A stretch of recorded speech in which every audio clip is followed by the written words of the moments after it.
हंसमुख गांव का अनोखा राज भाग 1 परिचय और सेटअप। शांत हरे भरे गांव का सुंदर ड्रोन शॉट। लोग सामान्य रूप से अपने काम करते दिख रहे हैं। खेत में काम करते किसान, घर के बाहर बैठी औरतें, खेलते बच्चे। म्यूजिक हल्का सुखद गांव की धुन वाला बैकग्राउंड म्यूजिक। नमस्ते दोस्तों, आज हम आपको एक ऐसी अनोखी कहानी सुनाने जा रहे हैं जो आपको हंसी से लोटपोट कर देगी।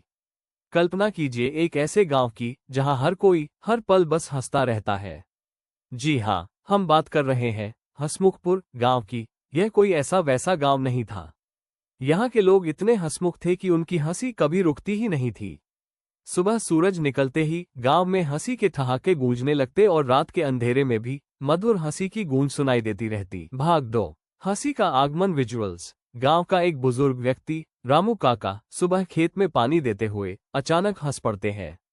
बच्चे खेलते हुए अचानक जोर जोर से हंसने लगते हैं, गिरते पड़ते। एक महिला रोटी बनाते हुए हंसती है और रोटी जल जाती है।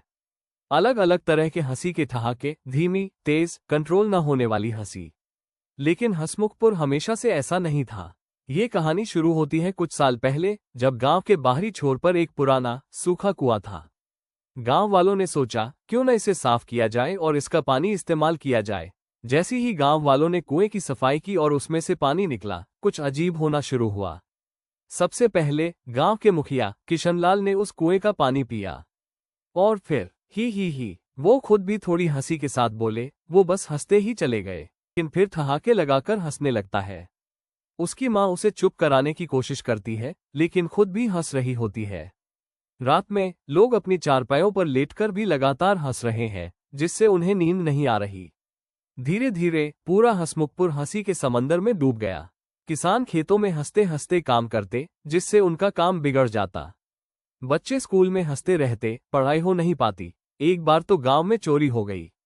चोर सामान लेकर भाग रहा था, लेकिन हंसते हंसते गिर पड़ा और गांव वाले चोर को पकड़ने की बजाय उसे देख देख कर और जोर जोर से हंसने लगे। चोर भी अंत में हंसी रोकने के लिए माथा पकड़कर भाग गया। हालात ऐसे हो गए कि कोई भी गंभीर बात गंभीर नहीं रह पाती थी। किसी को चोट लग जाए तो लोग हंसते, कोई दुखी हो तो उसे देखकर भी हंसते। सबसे बड़ी समस्या ये थी कि वे रात में सो भी नहीं पाते थे, क्योंकि हंसी रुकती ही नहीं थी।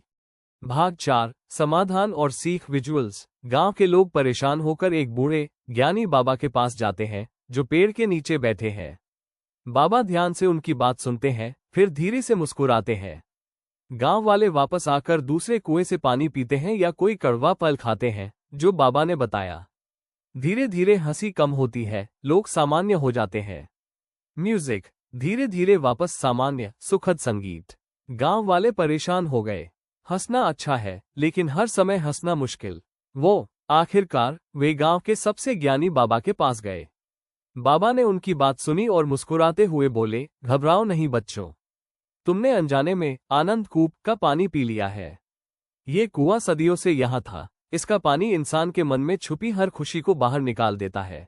वो बाबा ने बताया, इस हंसी को रोकने के लिए बस उस कुएं का पानी पीना बंद कर दो और कुछ दिनों तक गांव के सामने वाले पहाड़ पर उगने वाली शांत बूटी का सेवन करो। वो गांव वालों ने बाबा की बात मानी। उन्होंने उस कुएं का पानी पीना बंद कर दिया और शांत बूटी खानी शुरू की। धीरे धीरे उनकी बेकाबू हंसी कम होने लगी और कुछ ही दिनों में गांव फिर से सामान्य हो गया।